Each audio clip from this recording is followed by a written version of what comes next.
Здравейте хора, Коста, съм с ним отново време.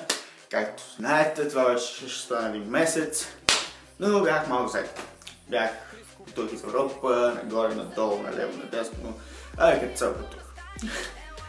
Но аз съм тук да отговоря за моето пътуване, защото ще направя някакво видео и ще го посна в Facebook, но сега съм тук да говоря за видове хора в киното. Да, всеки хора в кино, на мен някои хора ми направиха впечатление, затова реших да направя клип за тях. Да, малко съм затъхнен, извинявам се за това, ама нищо.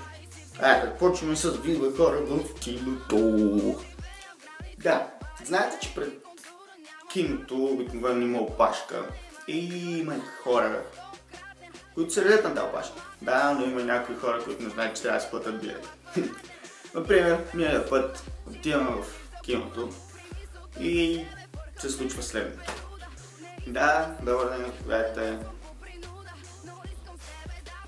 Да, ще искам един билет за хотел Трансилвания 2. Да. Така, дължите ми 21, дали само един момент.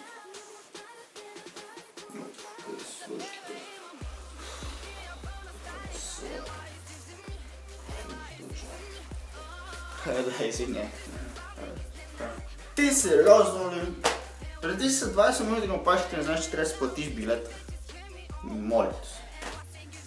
Ето, че даде ред и на човекът, който просто няма пред тебе. Ти пропускаш половината филма.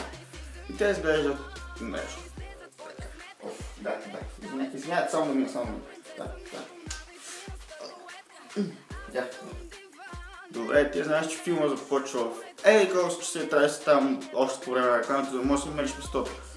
Добре, може да си закъснял. Ама, какво е това? Трябва да се буташ в хората. Да. Ето, че да е тия човекът е стописец. Да.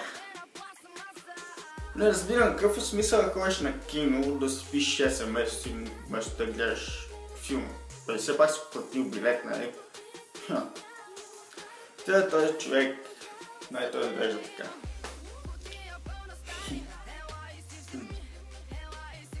Извинявай, какво стана с филма?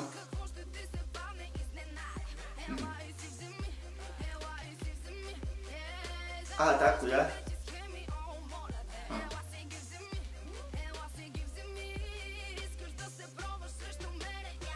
Да.